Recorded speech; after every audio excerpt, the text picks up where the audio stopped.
I've been able to nimeweza kuisalvage from my Gmail better than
Good afternoon, or it's good afternoon, everyone. Good afternoon, someone. Good afternoon. Please respond before I go on. I could be talking to people who are not there. Anyway, thank you very much for attending this webinar. Yes, I can see it's 6 past the time that we had agreed to start the webinar. I know there are some people who are still coming. So before we start, maybe I will introduce the EPRA team that's here. And then our boss here, Caroline Kimadi, will say some word. Then we'll pick from there so that you can see the agenda of the day. So thank you very much for keeping time. I'll ask it. I can see Engineer Chirchir is around. Eustace. So Chirchir, we start with you, please.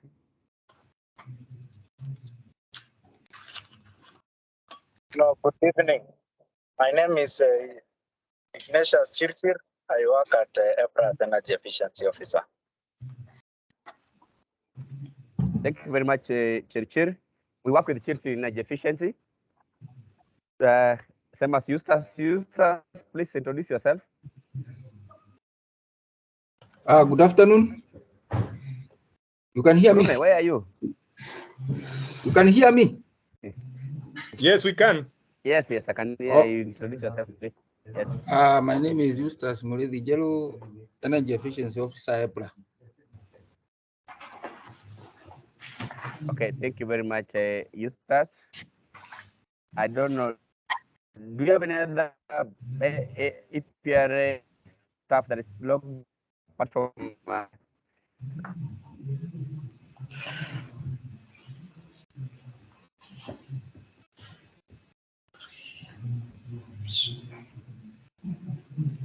I have network problems here where I'm seated. Someone lied to me to go for breakfast meeting, then it has gone up to lunchtime. So I've been forced to log in from here, some hotel in Westlands. So Caroline, please, maybe you can give your word, then we continue from there. Thank you, Engineer Phoenix. Good afternoon, everyone, and welcome to today's webinar.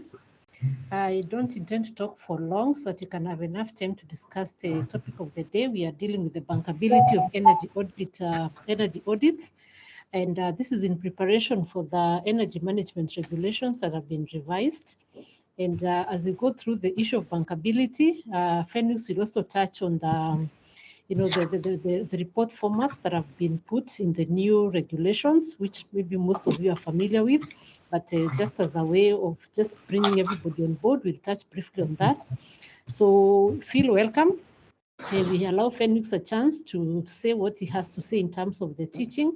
And I believe the best thing would be keep our questions all the way to the very end, when we can have sort of a panel discussion, or you can throw your questions to any member of EPRA or any other auditor in this room, because I believe EPRA does not own all the knowledge. We have people inside here who can assist us in getting some of this information through to the auditors. So for any questions, we'll keep them to the very end. And we request you to just note them down, ask them to either Engineer Phoenix or Eustace or myself or any other person who is in this meeting and is an expert in this particular area, then can be able to respond. So let us all begin the webinar, and I believe all of us are going to learn, including the presenter. So karibuni sana. Yes, thank you very much, Caroline. So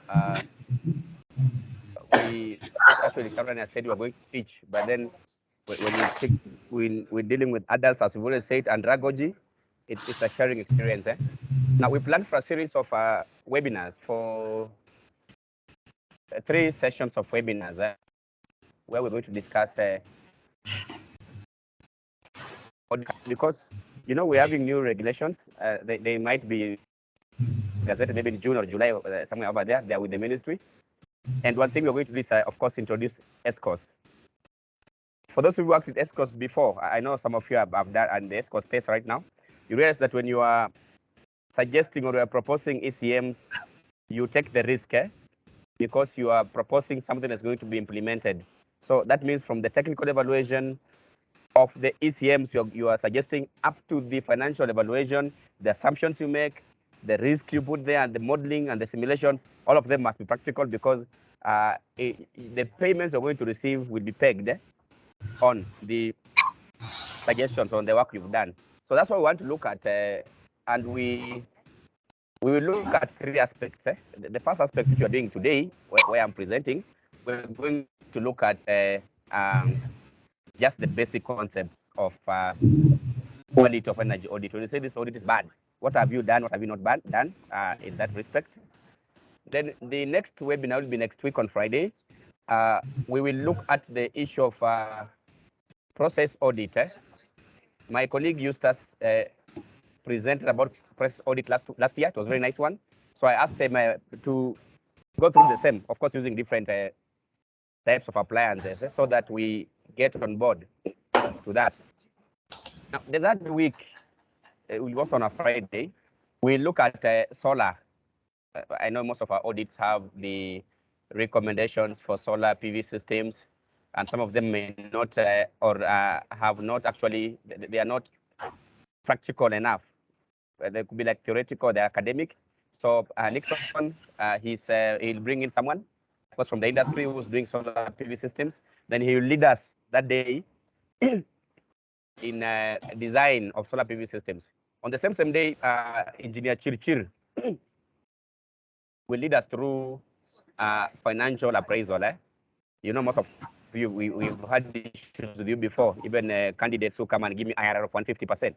And then it becomes an argument. So Engineer 𝐄𝐧𝐞𝐬𝐬𝐲 has practical examples. I think he's done quite some good work in that field of financial appraisal.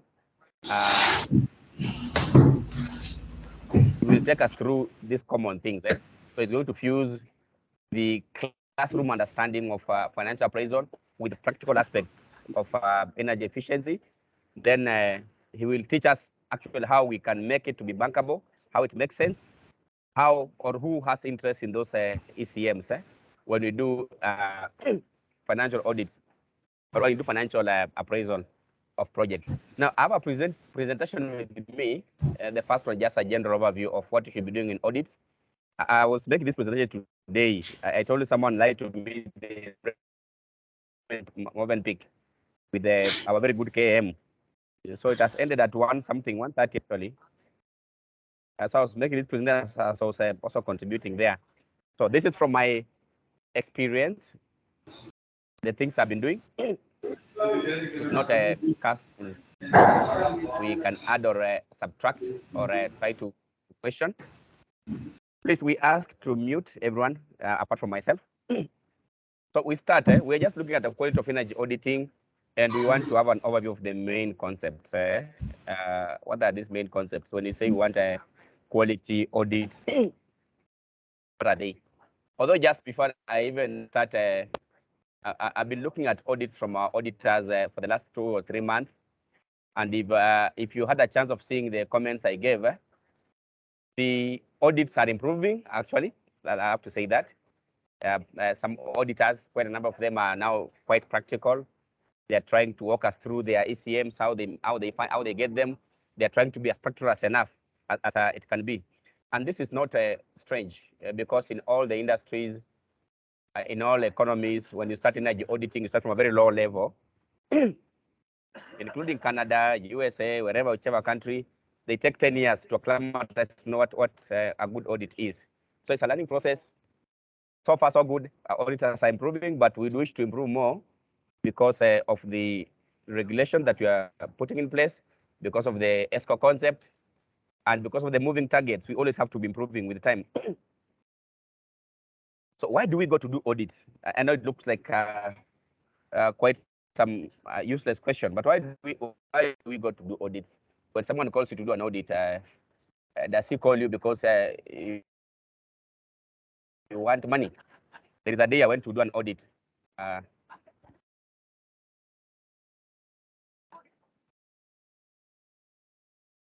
Please, I'm sitting in a place with the poor network. Maybe I'll ask 𝐄𝐧𝐞𝐬𝐬𝐲 to be texting me when I'm lost on the webinar. So I was saying I went to do an audit somewhere many years ago, just in Nairobi. Actually, it was in some hotel. Then the owner came and asked me, "What are you doing here?" I told him I'm doing an audit. Then I don't know if they had informed you or not. Then he told me, "You guys, this is just a plot by government to give young men employment like you." That must have been 2012 or 2011. So of course we did that audit for him. And when I joined the PRA, he came in 2016. The email saying and he has improved. I don't know, 124 forms of technology. He wanted, I don't know, April to exemplify from. So I reminded him that I'm done with that audit in 2012. So why do we do audits? Because not just work there because you want money. You audit because the first thing you are going to the audit is to understand the energy use patterns of the facility. Then after understanding those patterns, of course, you are putting in engineering rigor. Are these patterns good? No. Are they bad? Are they good? No. Are they bad?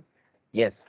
So we need to put in engineering rigor in those energy use patterns. Then we determine, using our experience, the areas of improvement. Then, of course, we come up with a compelling case for implementation. Now, the issue of compelling case is where now we have the issue of bankability. It can only be bankable when the case is compelling. It should be compelling in a way that must be very practical and it must make engineering sense and natural sense. So you have to identify use patterns. You have to determine improvement areas. Then you have to develop business case. All these require engineering rigor. So for those who don't like the word engineering rigor, we can use this. You can use the word scientific rigor. So you must be as scientifically rigorous as possible to make sure that you're leaving nothing to chance, to make sure that you are encompassing all the assumptions, to make sure that you are putting in place all the required variables, so that it makes sense at the end of the day, so that if someone is going to implement what you have suggested, he's going to save. Now, poor quality audits, no engineering rigor. Simple. You can still identify patterns, you determine it and develop a business case, but because you are not thinking in a scientific manner, in an engineering manner, then of course you come up with an audit that's not quality. Of course, could be 80 pages, could be 200 pages, could be whichever volumes, but it's poor quality because you did not put in the engineering thinking. But if you put in the engineering thinking, of course, you come up with a good quality energy audits. But the thing is, there must be a starting point when we are doing audits. Now, I'm sorry for the seasoned auditors. You want to take me through the things you know, because of course we had invited everyone who was interested in the audits. But then, what is the starting point of audits? And we know this very well. Some of us skip some of this process, probably because we think we understand or we think they are not useful. But what is the starting point of doing an audit? And we always tell people that actually make this joke in our in the authority, that energy efficiency department is the only department which needs people to read. We always say that it's the only department where you must be reading all the time, because you new things most of the times or all the times. You meet new things, you meet new staff along the way. You can't understand all the facilities that are supposed to be audited in this country. So anytime you know or you are told that you're going to audit facility A or facility B, the first thing, of course, you need to do pre-audit desk work. How do you do it? Of course, it's very normal, very common for us. We need to go to establish contact. After establishing contact, you're supposed to go do the negotiations, the basic things of contract. Then, of course, you must do a walkthrough audit. When you do now the walkthrough audit, you now start doing the pre-audit desk work. You are sitting down, doing your work, trying to understand what you're supposed to do. Then, of course, it goes to the flyers, spanners, and loggers. You are doing the real work. You're going to collect the data. You're going to do the logging. You're going to take the photos, all those kind of stuff. Then from there, of course, you go desk work again, sitting down to evaluate, analyze what I've collected. Then you end the audit. And in all this, there is active facility input. So you cannot do an audit without the input of the facility. Engineer Njuguna used to tell me you should even buy the technician lunch so that you can tell you so many things. So when you're going there, if you can do an audit and you don't have a technician tagging by your side or the engineer, then I don't know, it may not be a very good audit, because there are people you need to use to ask many questions. And as I would advise the young men who are learning audits is that when you go to the facility, don't use that time to ask questions that don't make sense to the technician, because you have a very short time to work with this guy. So you are supposed to have already had in your mind the number of questions you're going to ask this technician, so that he can, you see, so you leave with the guy goes to his work. So that's what time you're having lunch, you're eating with him, you need to engage him on specific industry-related questions. You don't ask him about the politics, but ask him about this. What happened? You keep on noting those things. That's how you come up with the best audit, is to active facility input. The technician, of course, the finance guys and everything. That one, my colleague engineer should go through. Some of the things should also be, you are supposed to involve the facility. in terms of now trying to understand the input into your work. So it's just a basic rotational work. You should be good in collecting data to be a good auditor. You should be good in analytical, with analytical skills to analyze your data. So the easiest part actually is sending someone to the field with the pliers, spanner, and logger. That's the easiest part. When I started doing audits, actually, this is where we used to start by, you are just being told, go log here, give me the values, log here, go download, send me the data. Now, the analysis part of audit, which is desk work, is the one that makes a lot of sense, because you see, once you leave that facility and you give them the report, they will use that as a reference point to all the work that you did. So poor report, no work. And that's why we insist in EPRA, if you do a bad report, we reject. Because sometimes meet an auditor, but I did this. Then you ask me, hey, when you did, where is it indicated? I didn't put in the report. So you wonder, so how will the facility know that you did that? Or how will they get this information you're saying you provided during your presentation, but you've not provided? Because the final copy is the one that you've written, you've signed, the facility asset in the repository. They are using a reference point to do their projects. And that's the thing you're supposed to look at. That's what you're supposed to focus on in terms of now consolidating the data. Data that has not been consolidated, data that has not been inferred, data that has not been analyzed is noise. It doesn't make any sense, actually. So if you put there lots of graphs and you're drawing them around all through, which you got from the pliers, the spanners, and the loggers, you don't get anything out of from there. So pre-audit desk work. You've not done the audit, but also you've gone to the audit, you've walked there, you've done a walkthrough, you've had a feel of what are the process there. Then you now need to sit down, of course, to understand the process you are auditing in details. Now, this process is sometimes it's quite obvious. Like those of you who've been auditing tea industry, you can really have it in your head that every time you wake up, you can think of the CTC. And it's very easy to say, if I got this area, I'll find this. If I got this area, I'll find. If I got the dryer, I'm going to find this problem. So that's pretty much easy, of course. But then it's not every day you're going to wake up and find a tea industry. Or not every day I'm going to wake up and find flower farm. There are specific things, drainages, cold rooms, grading areas, pumping systems. There are other areas that are a bit complex. I'll think of apparel industry, of course. It's sometimes not very easy to audit it. You really have to go read. So you need to understand the process under the audit in details. So it's the same thing. They have motors, they have pumps, they have everything, they have chillers, but these chillers do different works. They get different outputs all the time. So you can't tell me, because now to audit a chiller, you don't want to understand the process that chiller is working in. The processes are very different. And the process determines, we say energy is a function of power and time. So the process mostly determines the time, of course, even the power, but mostly the time. The power is on the appliance, but the time is now you understand the process. You see how you can alter the time, then you can get good energy processes. So of course, there's also an analysis of secondary data for production energy consumption. If you look at the energy management regulations, we insist that people are supposed to keep data, the facilities. They should keep data for 5 years, I think. It tends to escape my mind, but need to have that data. And one of the reasons to have the data is to assist us actually in doing the analysis of energy consumption. So you need to analyze the production data and energy consumption. Then you get information for financial analysis. This is the thought of my colleague, Engineer 𝐤𝐬𝐫𝐬𝐿. We'll talk about that in detail about financial analysis. Actually, I saw him preparing today, and he's going to do it in the next 2 weeks. So we will get quite some good information from him about that.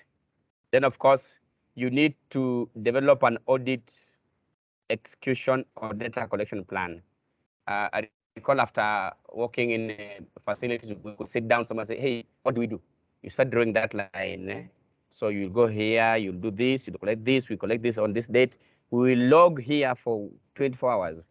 We log here for 2 weeks.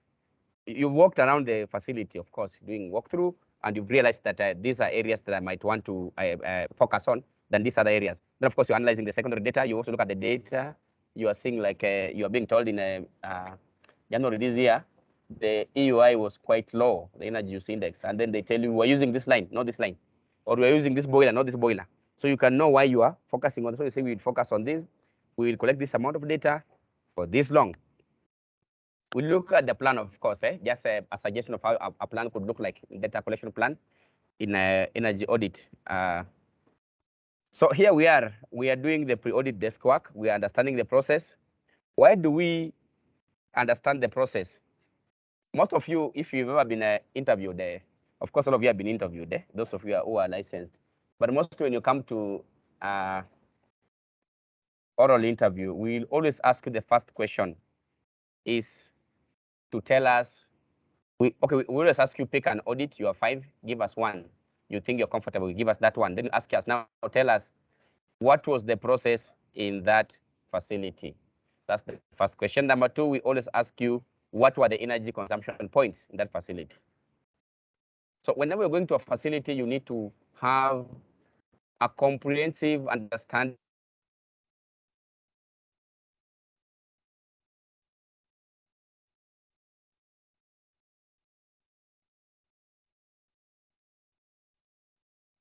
audit scope. You look at a report that doesn't mean anything about boilers, and actually most of the times it's an omission. Probably it's not intended omission. Someone just omits it, and I mean you didn't look at it wholesomely. So you need to look at it wholesomely, the process. And when you go to the facility by there, and that's one of the things we do. You ask this guy, hey, show me from where you get your raw material to where you dispatch. And everything, including that. So this steam, where does it come from? Not out of nowhere, of course. The steam must come from somewhere like a boiler or that. So when you make a plan, which you look at, of course, but you need to understand energy consumption points. Then, of course, you also need to understand energy consumption parameters for process audit. Like drying, I use tea because I think I've been there for quite some time. Drying, how long should drying take? You know, it could be one within the facility, they know the process, or without outside the facility, you could they can give you the process. Of course, you read from there, or you even get the information online. That long should be dry. In terms of quality, if it should be drying for 5 hours and they're drying for 6 hours, you ask them, oh, guys, why do you do 6 hours?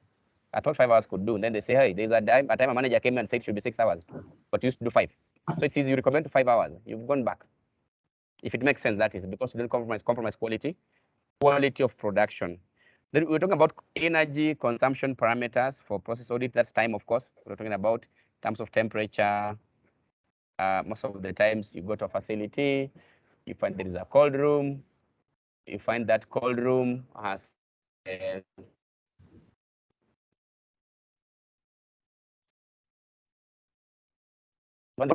centigrade, but the food requirements are maybe 6 degrees centigrade. Of course, putting in place that HCCAP requirements. So you find they just put it there, maybe it's an overcompensation for safety. And those are some of the process parameters we need to think about, or consumption parameters that we need to think about. And that's why we need to understand this process that we're going to audit. Then secondary data analysis, of course, they indicate your areas of focus. They are indicators of your areas of focus. I've always seen audit reports where someone comes, although this has changed nowadays, someone could come and give you the locked data and discuss it. And then the last part is showing you the secondary data. So you're wondering which one did you get first? The secondary data, you started logging before getting secondary data. So you use the secondary data to show the gravity of the problem, of course, to even tell this facility owner that what you're doing doesn't make sense, of course. We are saying you are losing energy here. These are your EUIs, and you know you're coming up with benchmarks. So you say, it's the benchmark, and this is where you are. You're even doing very badly. Please improve. Then you go now, you are doing badly because of 1, 2, 3, 4. You know, the same way you go to hospital and see a doctor. A doctor will first ask your history.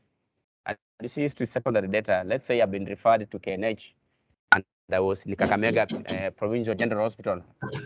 I think their names they're given nowadays. it should not be PGH. The doctor will start asking for my documents first and say, hey, did they take any tests on you? I said, yes, and I have a report here. They give me that report. So he reads the report. That's secondary data.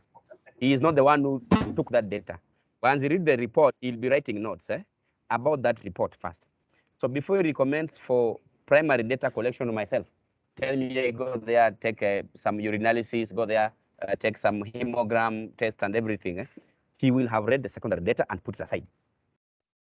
Then use the secondary data to now determine what else to measure. Because looking at that data, it gives a useful indication of where you're going to go or where you're supposed to go to do further tests. So the logging we always do and we present to the reports, they are supposed to come after secondary data. Because the secondary data is the first indicator of the performance of the plant or the facility before you go to the primary. Start measuring so that you can come up with your own secondary data and analyze it actually to add on your own primary data, which you use to analyze and add on the secondary data and try to correlate what was in the secondary data, what's in the primary data. This one thing we forgot, of course, even once we've done this data, when we talk about the indicators of areas of focus, we forgot one thing. We forgot trying to collect, actually that should be primary data, but collect the secondary data to do energy balance. Most of the times people collect, they say this facility has 100 pieces of appliance. Then they leave it at that. And we say, any one of you has ever written a serious report. You don't put data in reports that doesn't have any meaning. So why do we do energy balances? We are supposed to take that the appliances. We write there the ratings. We compete with the time. You keep on asking, how many hours? How many hours? You put a column of hours, power. If there's rating, if there is loading factor, efficiency, then put there the kW, the kilowatt hours. When you compute, and there is an auditor who did that, I don't know who he is. I think I need to buy him a book. He did it so nicely that there was a difference between the secondary data, the one that the Kenya Power bills him, and what he was doing for the appliance and estimating time. There was a difference of 30%. I think it should be 30 to 40%. Actually, there was a difference of 30%. I'll just have to revisit that report.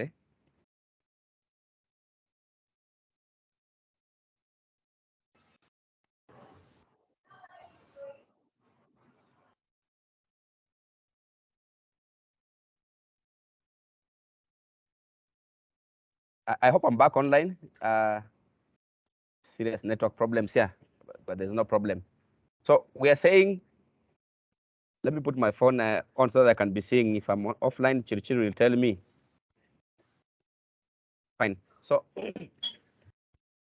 we are saying secondary data is also important for modeling of ECMs and for measurement and verification. Why? And you understand how we use our regulation model to do our measurement and verification.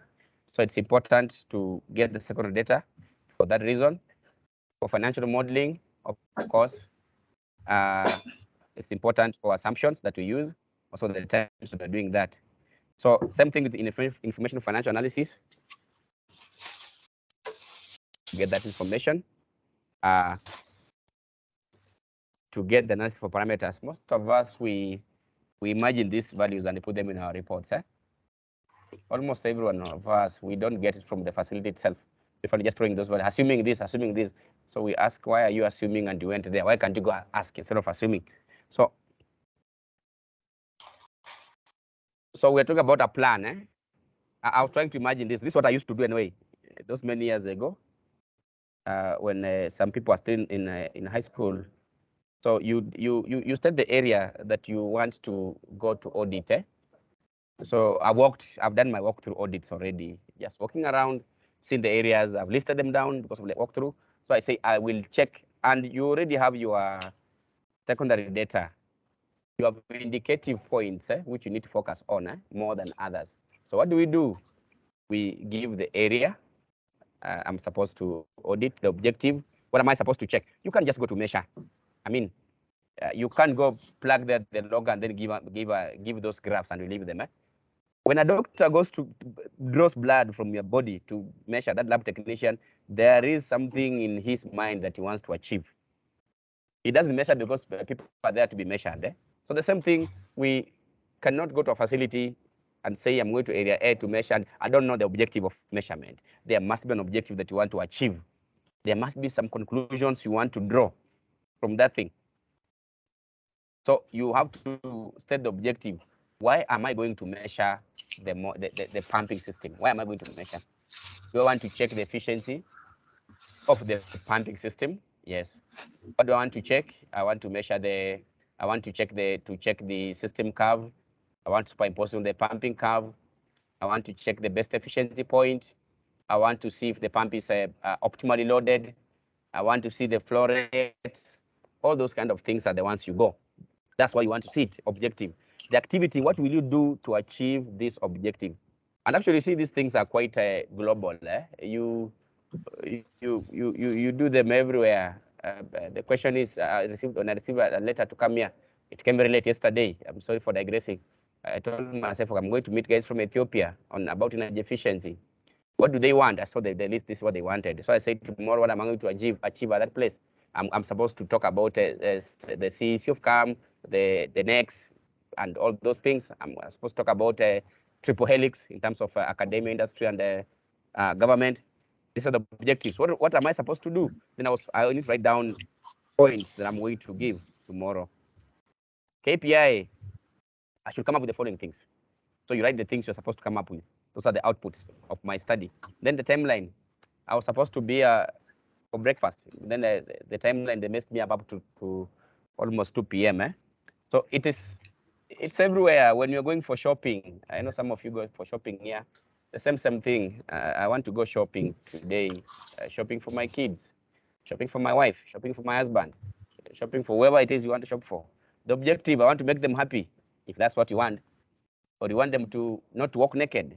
Of course, you don't give objective in naked. Or you want them to cover themselves. Activity, got signature mall to buy. Responsible, send person X, or I'll do it myself. API, come up with three or four. Time, you won't shop for a whole day. You'll shop for this much. So that at the end of the day, you can look at this plan and look at your audit and see if you have achieved what you wanted. So you're not overtaken by events. So it's an important part of the desk work that you're supposed to do. I always tell the team, there are teams I manage doing energy project somewhere. I always tell the project engineers that please, you cannot make a project plan without the project team members. So assuming you want to go with 𝐢𝐶TAS, and 𝐢𝐶TAS is part of your team member, 𝐢𝐶TAS is good in pumping systems, then you are saying you want to measure, to take measurements for 2 minutes. No, please understand the process. Do they water the whole week, and then log for a whole week? So when you're making also this plan, of course, you need to incorporate the guys you are working with, the specialists. You also need to incorporate the facility owner. You don't just disrupt their production. So you tell them, we do this. We could tell the boiler guy. We used to say boiler people are quite stressed up. You could tell him, we want you to drill a hole here in this stack. When will you drill this hole? He said, I'm busy, I'll drill tomorrow. So we will measure this tomorrow. But see, these things, you don't wake up and start thinking about them. You need to put them down, not them down. So it becomes very easy for you to implement, for you to do it so that there's no conflict. If you wanted to collect data from the finance guys and it's a payroll week, they will not look at you. They will say they're doing their work. So you need to also get from them and say, the finance guys, we want to sit them down and talk about these projects, the financial variables. When are they available? Because I'm going to Mombasa for that ice pack thing.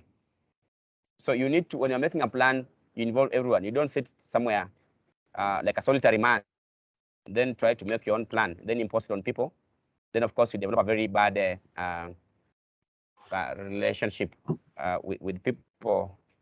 I was talking to someone yesterday about audits, but these are bank audits, not energy audits, where the client had reported the auditor to the boss that the auditor has been harassing them with the unnecessary requirements when they're busy working.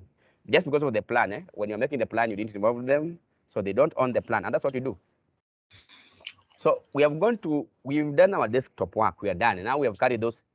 We have our helmets, we have our gloves, we have our factory boots, we have our goggles, we have our mouth, the masks, dust masks. We have gone to the facility. We now want to collect the data, spanners, pliers, whatever. If you use a spanner to collect data and it serves you well, okay, be it. But I think it's loggers. Spanners just to emphasize on the point, the pliers. But I'm sure you can even do a non-invasive data collection, which is what most of us we do. The only invasive data collection probably could be the pumping systems because you have shut and open.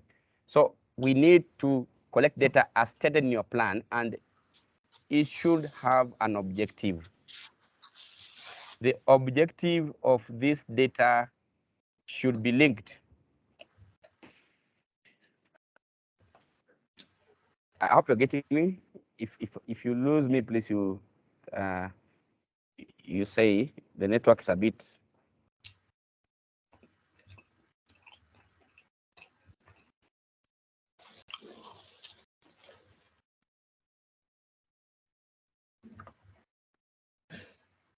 So I'm glad the network is back. So what we're saying is in data collection, the objective should be linked to energy efficiency.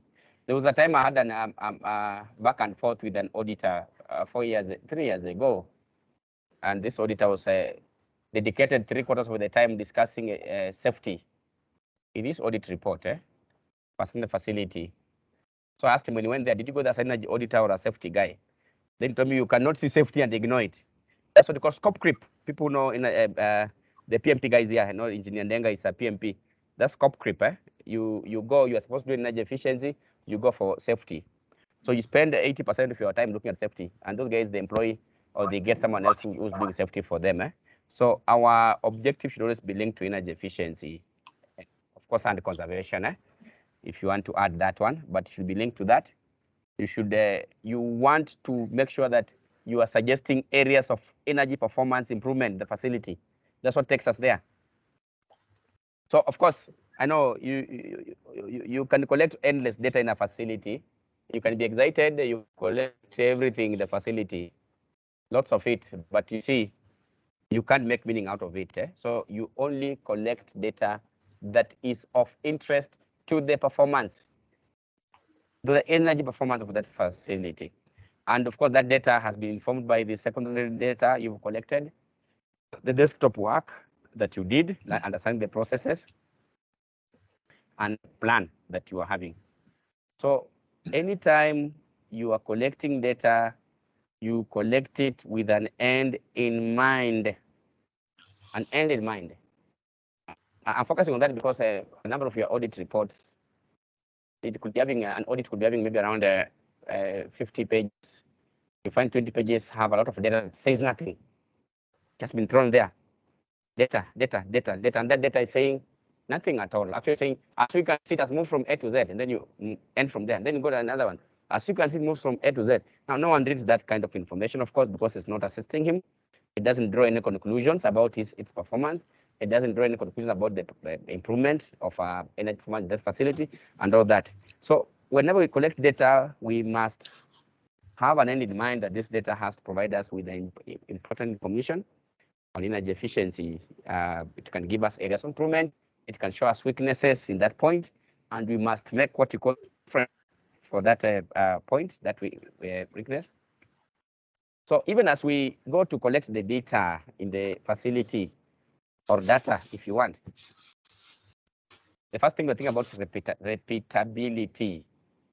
Repeatability.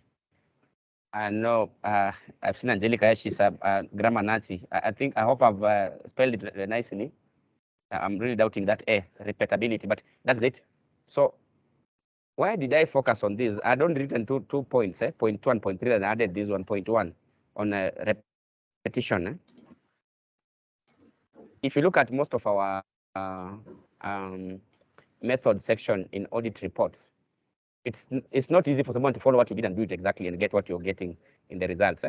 So our methods of collecting data must be repeatable by someone from a different place. So if you did that work and I just took that template alone, I went did the exact things, measurements, I considered the experimental and the instrument errors, I collect the data, I do the exact sampling method, I need to come up with results exactly like yours. This including even the savings. So that should be the same. Of course, within a margin of 5% or whichever percent, depending on the error that you computed. So we need to, the data needs to be reliable and valid. Now, reliability is that data is within very small margin of error, even if you repeat the same collection.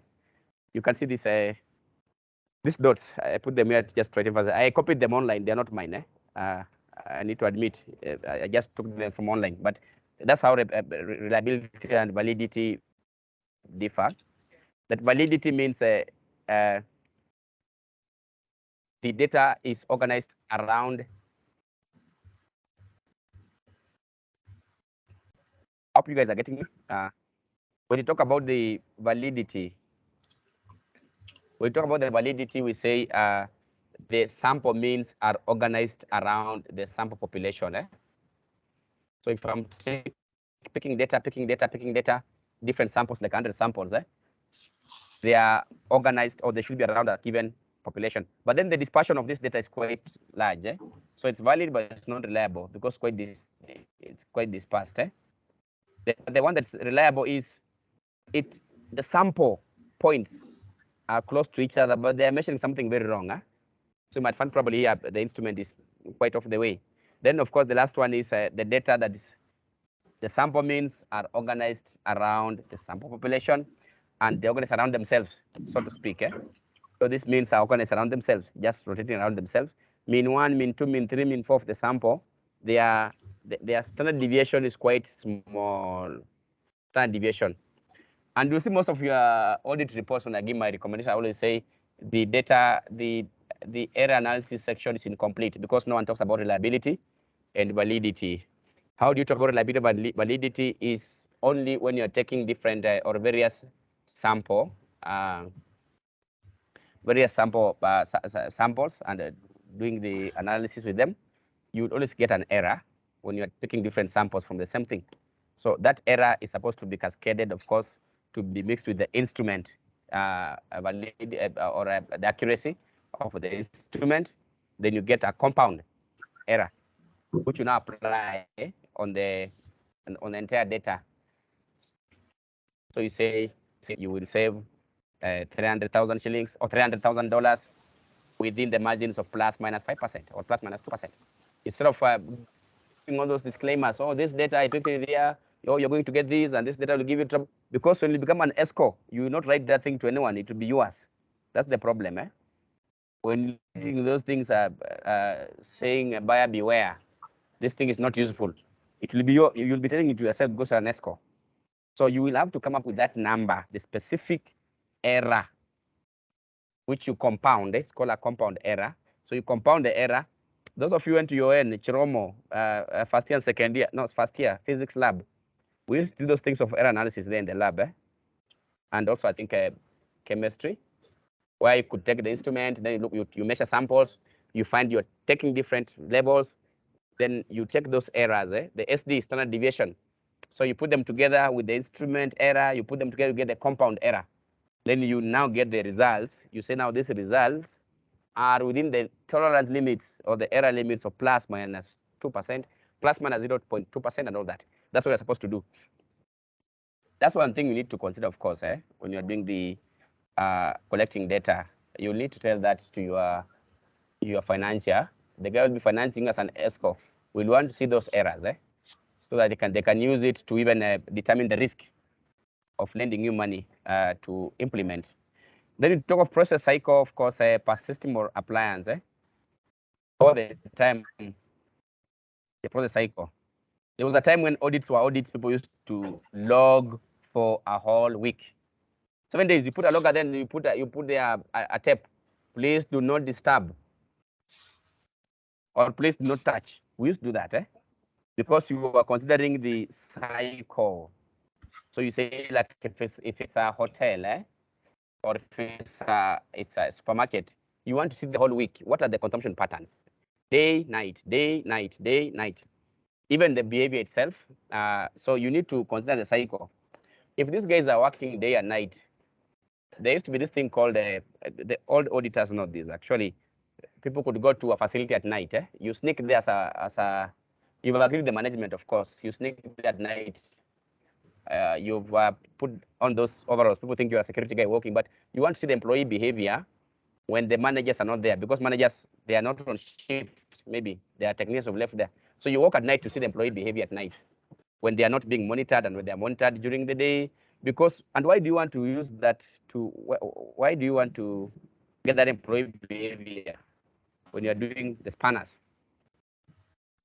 Why? It's because those of you like suggesting energy management systems, you can't use data from somewhere else and say, so-and-so said we can use 3% to save this. No, why can't you go and check and say, when I was there at night, they were misbehaving because I suspect they don't understand energy management systems. So if you put these systems, we are going to cut off this time. I saw these employees putting on this oven and started chatting without working. This oven was there for 3 hours, and this oven was is rated this much. So if we put this energy management systems, this oven, the behavior I saw in the oven, in the kitchen, this behavior is gone. It will not be there anymore. So you compute yourself instead of checking work published by someone in USA who took his time to go do measurements. When I keep quiet, I've had this thing giving me a warning that there is a network problem. So probably if it goes off, you forgive me. But I'm saying we consider these cycles. We go out there to measure. We go out there at night to go check what is happening if it's a night shift thing, and trying now to write that in the report so that we can convince these guys to implement. If you don't do that, they will not implement. You have to have a compelling case, and that compelling case must be empirical. When you look at Aristotle and the art of rhetoric, you convince me using 3 things: logic, logos, pathos, and ethos. Where pathos, you're trying to reconcile me to my situation. So if you don't show them this thing, that if you do put their EMS, you save this. And in section A, we came at night, we saw this, we observed this for 2 nights, and this is what you're going to save. If you do it because you're going to eliminate that, that person sees that EMS as one of the compliance things right in our audits, and they don't take it seriously, actually.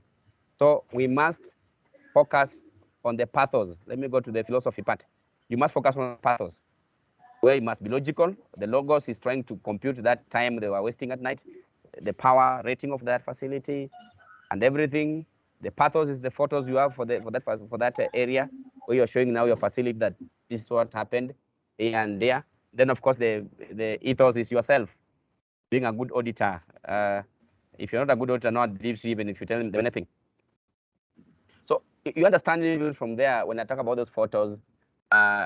Please don't go to a facility and take photos and put in an audit report and say, some of the areas we audited. I see that in audit reports. I don't know where they come from. Someone just splashes them in a page. Some of the areas audited. So what? What about those areas? What did you audit there? What did you see? Why did you put there that photo? Why do you want me to see it? Because it has a specific thing that I want them to change. So when I see that photo, I say, I think I know this thing. And this guy must have done some good job. So he goes there to see. But if you can't take photos and you throw them in a report, then you hope that they don't make any sense. Actually, we say they are sweeping statements.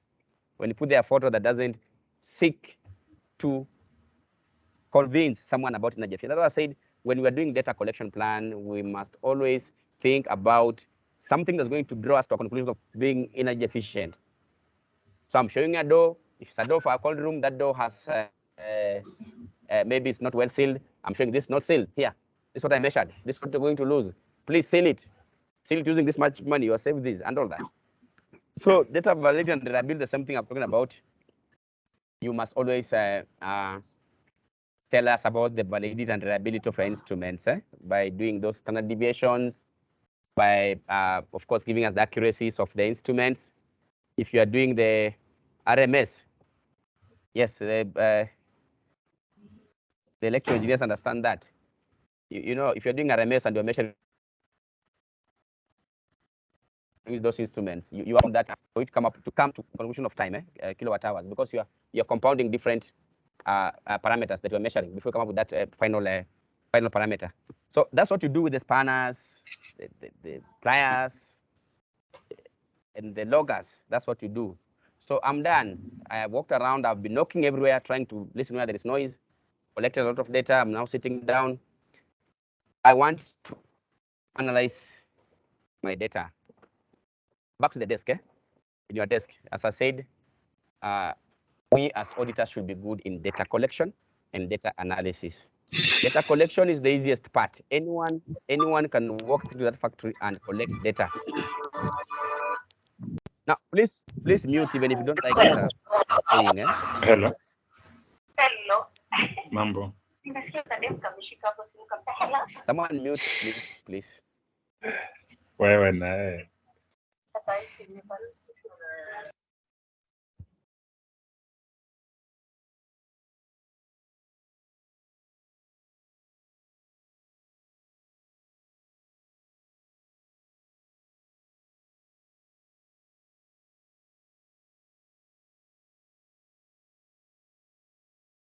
Unmute. I think you have not unmuted any.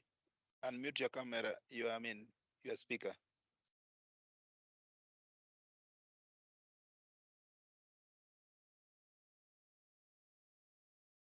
Unmute. I think you are talking.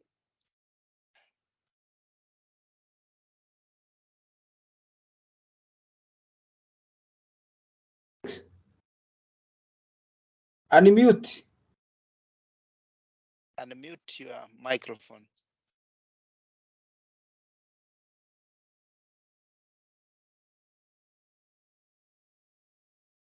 When unmute, please. I swear someone has muted me from April, not myself. That must be Chirichiri. Because I've not touched my mute button, but that's okay. I also suspect him. Can you see the presentation? Okay, fine. So we can continue. We are saying data analysis should be in line with the KPIs of the plan. So when I'm analyzing data, it should be in line with the KPIs that I put in the plan. I mean, I went there with a reason. I want to gain 1, 2, 3, 4, 5, 6. In thesis, people call them objectives. KPIs. This is what I want to meet. So when you're presenting this data, you should center it towards energy efficiency conclusions. Please don't present data that doesn't make any conclusions about energy efficiency. Unless, of course, you want to say that this one you say these are good energy practices. You can present that, of course. But then after that, why do you want to present things that don't lead us into managing energy or being efficient? So when we make this data is supposed to all the time go to a conclusion that will be energy efficiency. So care should be taken not to populate the report with information that has no inferences towards ECMs. So please, an audit, I don't want to mention names, but there's an auditor, there are auditors who write to me very small reports, quite small reports. You want to get a mistake in that report, you'll never get a mistake there. Those guys are quite on point, straight to the point. KISS, keep it stupidly simple. Keep it straight and simple. I mean, give us the data that makes sense. If you want to show us this is the motor, I measure the motor, these are the variables, this is what I got, these are the results. Full stop. I'll see the thing you do most of the times if you're measuring like different types of motors and everything. What do? You give us an example of how you computed one of the problems. Simple. Then the rest you just populate them. That these were the inputs, this is the formula used, this was the output. Then the rest you now populate them. And why do you give those formulas? To create confidence in the guys using your report. They are supposed to know that you didn't guess. that you use the correct. So once they plug the details in that formula, and they find that the formula has worked nicely, they can now check the other results without any problem. They're not going to suspect or have any doubts about what you've written. So it's important that we populate the report with information that has inference. Now, we do not describe data. Please, describing data, we used to do it in high school, especially description of those figures. That's what we used to do in high school. As we go, you know Bloom's taxonomy, by the way. We are going towards synthesis of data, synthesis. So when I see graphs, I need to give meaning to those graphs. That's what makes the difference between you and someone who's not an energy auditor. Others, anyone can look at a graph and say we can see it's going up, coming down, going up, coming down. Anyone can say that. But then the auditor is supposed now to put there his professionalism. As an auditor, you are saying on this date it went up, and it is not normal that when production is very high, EUI should be poorest, should be the best comparatively in the farm. So you say, what happened in this area? Now you see a non-energy auditor cannot see such a thing. It just described. So when we describe that data, we relegate ourselves to those non-energy auditors. As an energy auditor, we need to learn how to infer data. We need to make inferences. We need to put their meaning. We need to insert meaning into data, population in data, so that it doesn't remain the way it is. So of course we get saddened. We become very sad.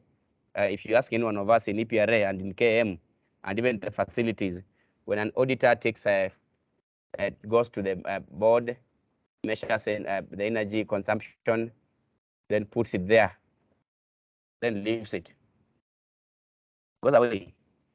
And the first question, ask yourself, why did you even go to measure there? What sent you there? I mean, why did you go there in the first place? Audit plan. Why should I go there? What do I want to achieve? What do I want to see? Did I see it? So I went somewhere, I wanted to see this, I didn't see this, I saw this. So for me to see this, you must do this, ECM, to get this. So it's basic, and that's actually what's expected. Let me end before I start choking. So simple basics. I was just trying to type these things here to see how it goes, because see, this is your session. The first we are saying like we collected data from process A. So I've gone to process A.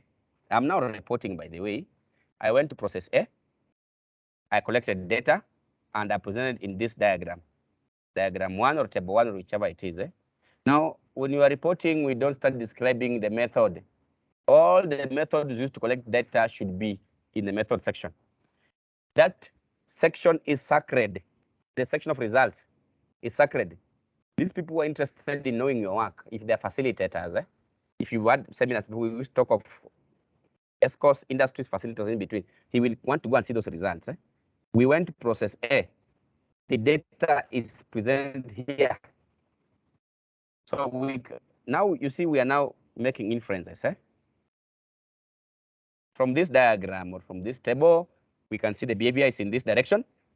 But in real sense, the behavior should be in this direction. Now you're an engineer, you're a scientist, you've now joined the team. You're now trying to interact with the results. You must give meaning that the behavior should be in this direction.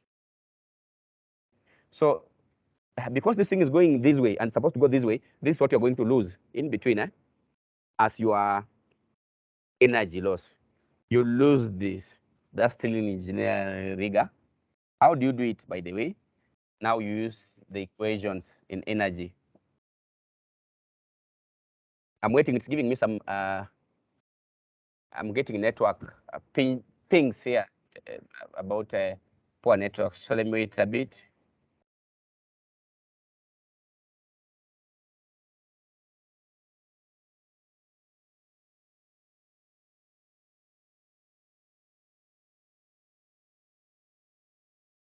Seems to be continuing,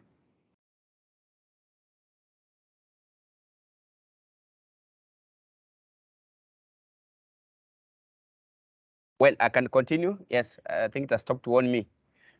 Now, what are we saying about this difference? We are saying the difference in X and Y is X and Z is Y. You must use models. Mathematics is the language of science. I've always said that. Please, no guesswork. You must tell us why X and Z are different and why the difference is Y. That Y has to use natural laws. Physics, mathematics, which give birth to engineering, and of course, business principles. They are embedded in laws. Those laws are described using mathematics. Mathematics is the language of science. So how do you get this? Of course, you can use a software if you want. Yes, you can say use this software, but even the software are still as equations. So you have to refer to those equations. If you don't want to, you can want to populate them. If you don't want, you can say, I use this equation. If there are no equations, and that's why we're engineers, by the way, we have those charts that you can use. But even those charts, again, the charts are mediated by equations. So if you want to use a chart there, you can still use the chart. But that chart, you have to make reference to it. Giving those heat laws. I'm suffering network outages here, but there's no problem. I'm almost finishing, actually. So when you talk of like someone gives a heat loss chart and doesn't use it, you see someone has splashed in the report, pop, the chart is there. Then it doesn't even refer to it when talking about when you do insulation, this is what we're going to say. It doesn't refer to those charts at all. So we need to use that. That's the engineering rigor. And you have to complete this using engineering principles or engineering standards or engineering charts all the time. Then you say, of course, to change from position X to Z, you do the following. Those are the ECMs. So if you give the ECMs, now if you implement this year's ECMs will cost. If you do this ECMs, it's going to cost to this, and you gain this. Then you propose the facility to prioritize C, then D, then E. That's what you call low-hanging fruits. Something I rarely see in audits nowadays. You need to populate those ECMs and tell this facility that from your experience as an auditor, they should do this and do this and do this. This one doesn't need more investment at all. And when you're doing this, I think I need to talk about this actually. You were telling me in the office about you want to move these cables from here to here. If you want to move, like, let's say you want to move your compressor close to a point of use. Some people don't think about the labor, the issues of fresh ducting and everything. It gets lost to us. So just think about move from here to here. Then the others get lost in details. But when you actually implement it, you find you're using now money to do the implementation. You're supposed to, if you want to do fresh ducting, probably you're supposed to also remove water pipe, water lines, remove the electricity cables and everything. So it becomes quite some complex thing. And now you understand why you don't need to go and bill a facility 100,000 shillings to do an audit, because it's a lot of work. A lot of work. The old auditors here will tell you they used to do those audits at 1 million shillings, sometimes back. So if you do a good job, of course, all of us do a good job. We raise our profiles. We get some good money. We do some good work. If you don't want to do a good job, of course, we are paid poorly. The same problem. We ignore so many things. We paste reports together, and then we say we are done. So now, actually, I'm done with my presentation. Chirichiri, now that I've been talking, I think you need to lead the next section where we will we'll give auditors time to discuss or to now tell us their views about all this.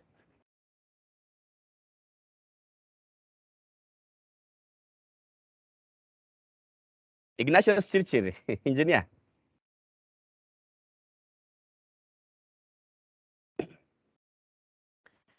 Engineer Chirichiri seems not to be anywhere close to this workshop. So we will welcome questions. Chirichiri, are you talking? Yeah, I'm on the road. So, okay, but fine. We will welcome questions, and I don't want questions actually. Okay. I want to be doing audits. We are well versed with audit process. Most of you are the ones who trained us actually in audits. You understand better than us. So I would wish people to give suggestions. We only have 1 hour actually for that, so that we can share. Other thing, of course, the challenges that we meet. Sometimes you go to a facility that you find very uncooperative clients, of course. How do we solve those problems as auditors? What are the solutions to that? So please, if you want to talk, you raise your hand first. Then I will point at you, and then you will give your comment or suggestion.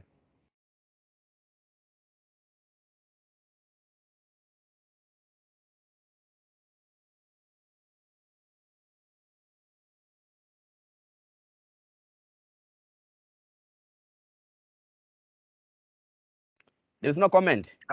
We have engineer Dereva. We have Dereva raising his hand. I don't know if he can unmute himself. Please give your comments. Yes, please go ahead. Yes. Myself or the other person? Who is talking? I can't see. Someone was saying that I had raised my hand. Yeah, yes, you can am go here. and raise the question. Yes. Actually, mine Okay, because just I've a been in audit. Yes. Okay. Go on. Okay.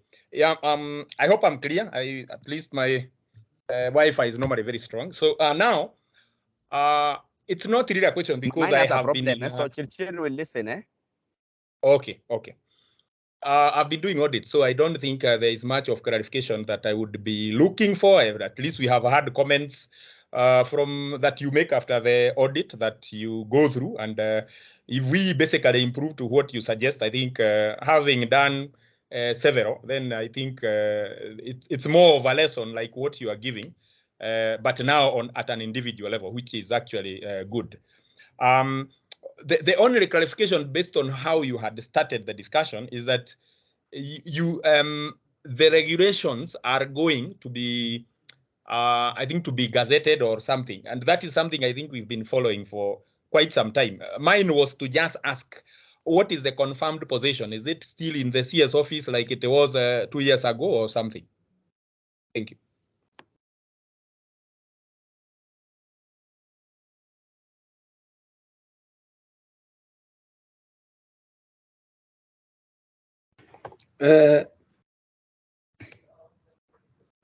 To answer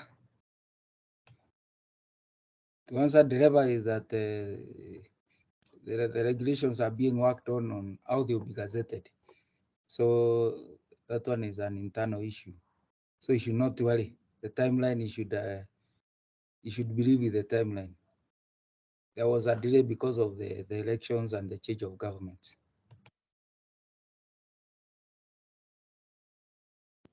Okay, thank you.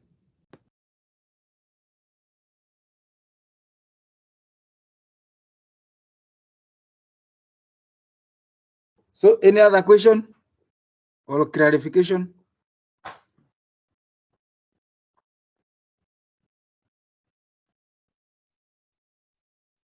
Eustace, I lost I think my network had a process. I was trying to hotspot. You've responded? I have responded to him. So I'm asking whether there is anybody okay. else with a question or a clarification.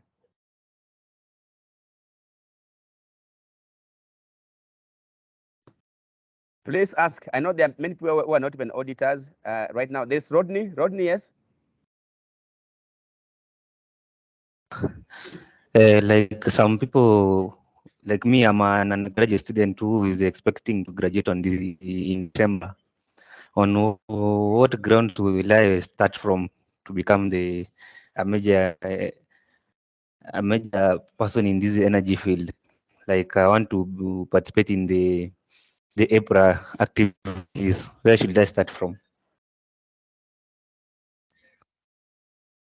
Okay, fine. Eustace, you want to answer or Chirchir? I can answer him. So okay, if I may ask for your clarification, you are graduating on what? Okay, I was an undergraduate student in the Bachelor of Science Physics with the renewable energy field specialization. What you'll be required to do now is once you finish, you need to work and at least for 2 years experience. Then the other one is you need to do an energy management certification course. Then you must, according to the existing regulations, you'll be required to have at least 5 energy audits. According to the proposed new regulations, we reduced them to 3. It was reduced to 3 because of the availability of audits. But for the 3 audits, one of them must be on an industrial setup. Then from there, you apply for the license in April. Is it clear? Yeah, it's clear now. Thank you. Okay, welcome. Maybe just to add on that, Eustace, maybe just to also advise from a student perspective is, they are not called April activities. Tomorrow April will not be there. You know, science is the one that's immortal. EPRA goes, ERB went there, ERC went. Probably April can be disbanded at some stage. If you want to join energy efficiency activities, of course, you're on the right path, like attending these meetings, the workshops. That's where you start learning things. If there are those physical workshops, you also make sure you go to attend. This is just part of career mentorship anyway. You're also supposed to do volunteer jobs. So if you hear someone saying, I want someone to assist me to collect the data, don't ask him how many millions are you paying me. So please, you can also come there to do volunteer. You volunteer works in those events. I'm sure, I don't know if you're an IPEA member and there's a student chapter, which is quite vibrant, the most vibrant than anything else in IPEA. So join those things, become very active so that you can be an energy efficiency expert. Then you'll not necessarily be doing EPRA activities, but you'll be doing energy efficiency activities probably in Uganda, in USA, in Ghana, whichever country you want. The options are unlimited. There was someone else with his or her hand raised. I don't know who was that. Please, you can just talk because I can't even see. Eustace's hand is also up. Eustace, your hand is tired. Please, Lloyd. Nice. So we don't have any other hand. If there's no hand, I'm assuming I've been a very good teacher. That's why people are not asking me questions.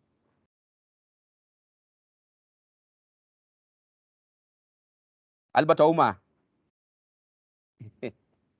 Sirkal, you're so quiet. Maybe what we do next we will be talking specific issues. Oh, Veronica Kimario. They never want to talk the second time. Veronica, you can go on.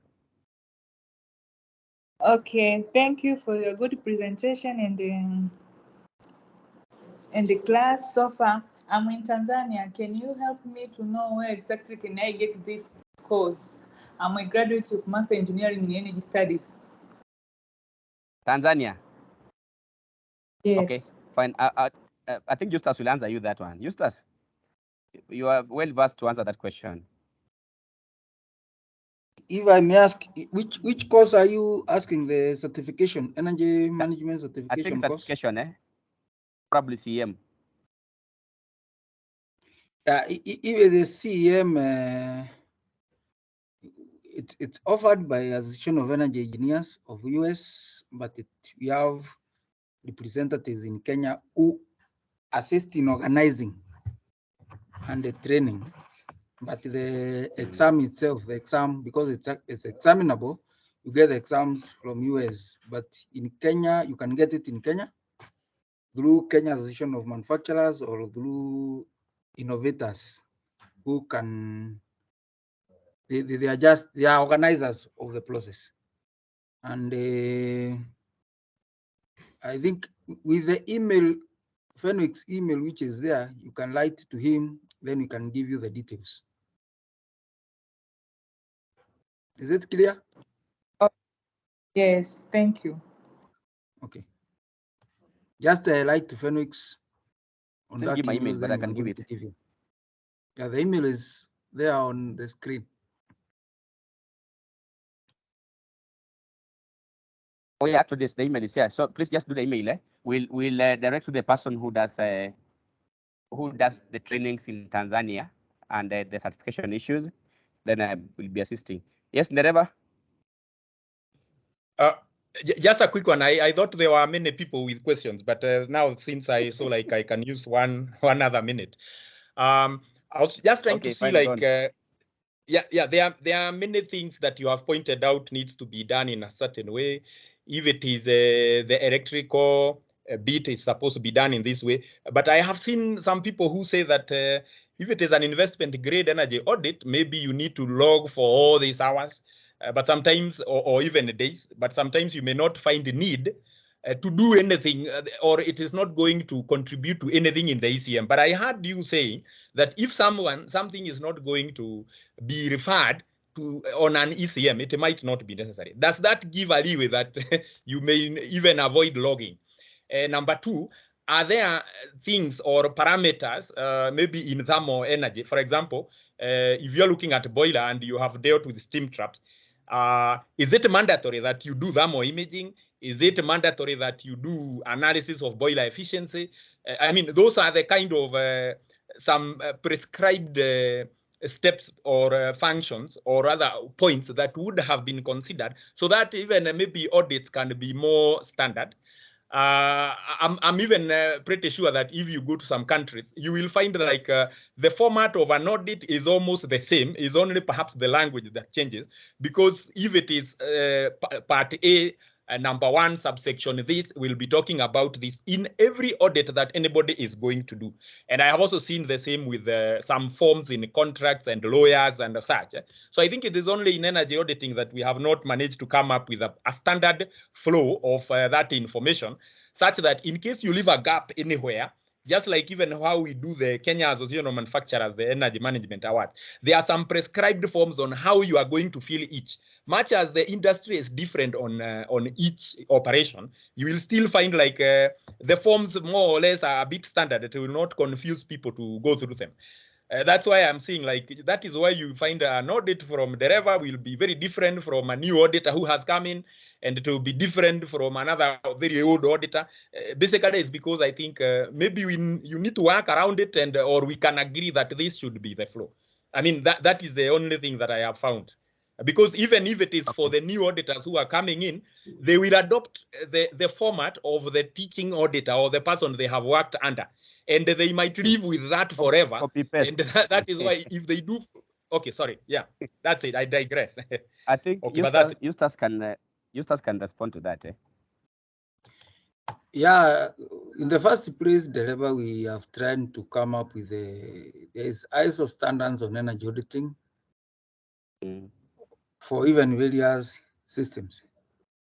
And but one of the major things which should not be avoided in energy audit is data collection. Measurements must be there, and you measure what is necessary to give you analyze to get an ECM.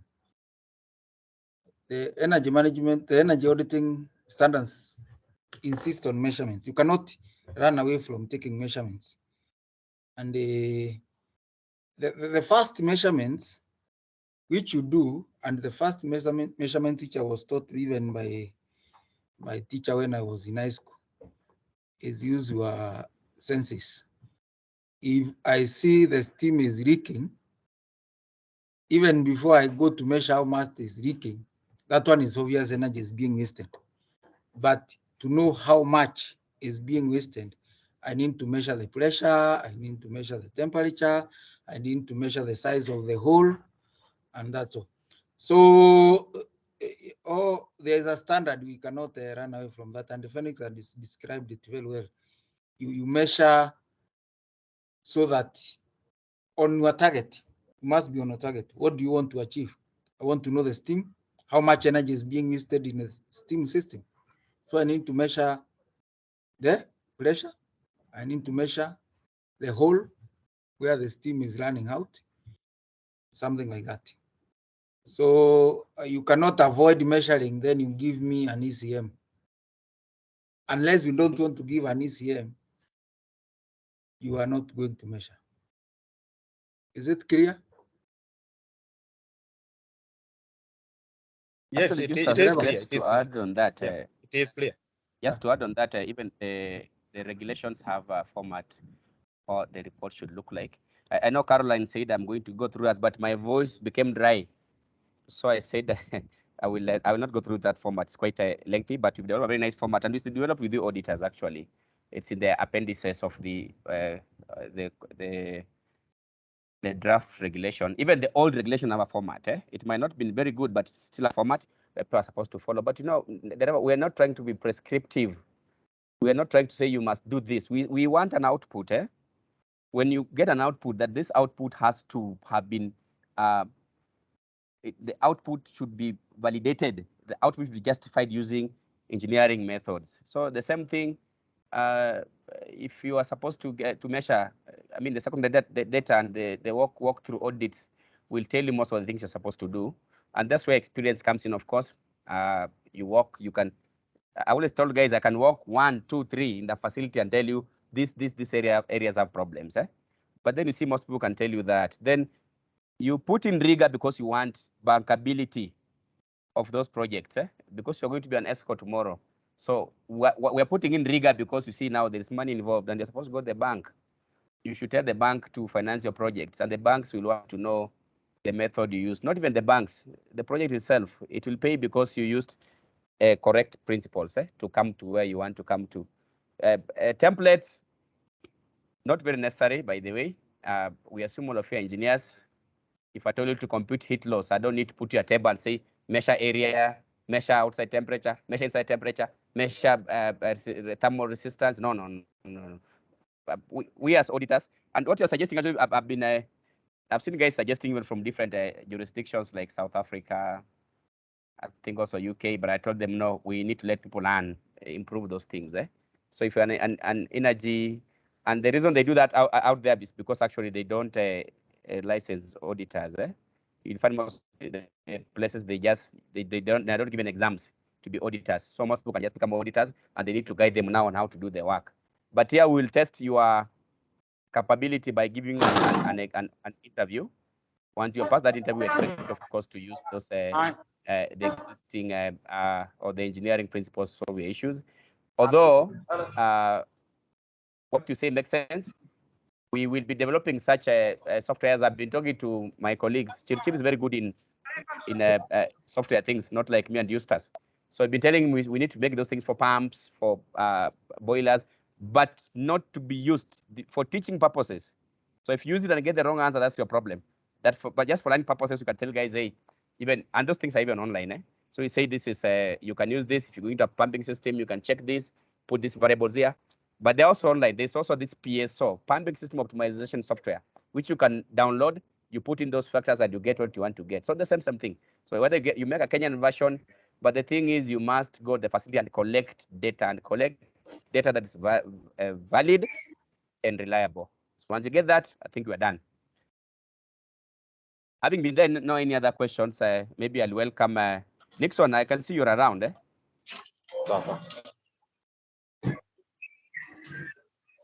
Bukachi. Bukachi could have something to contribute. So I will ask Caroline to close this session. We have been very efficient. We were supposed to use 2 hours. We've used 1.5 hours. So next week, please, it will be juicier next week because we're dealing with specific things.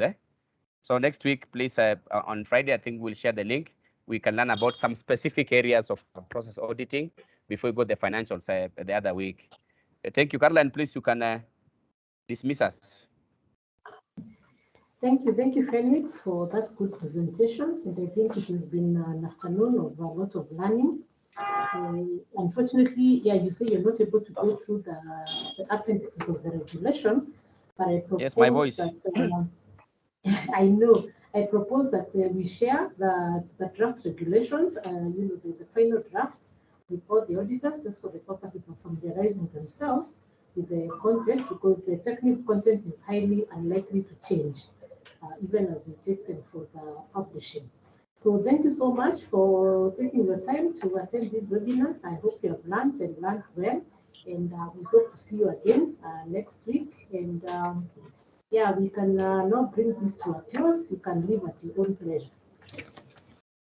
Thank you so much. And do you clap for me as you leave, eh?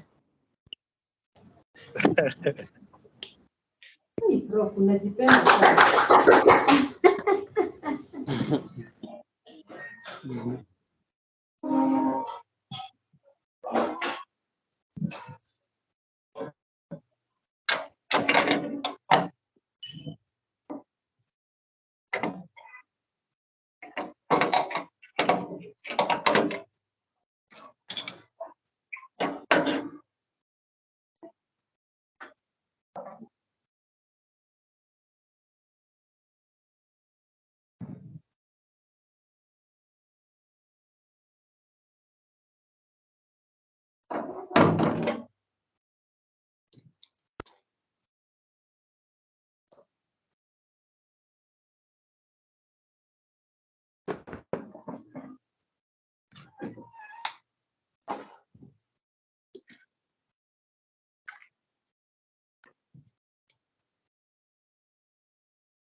Success?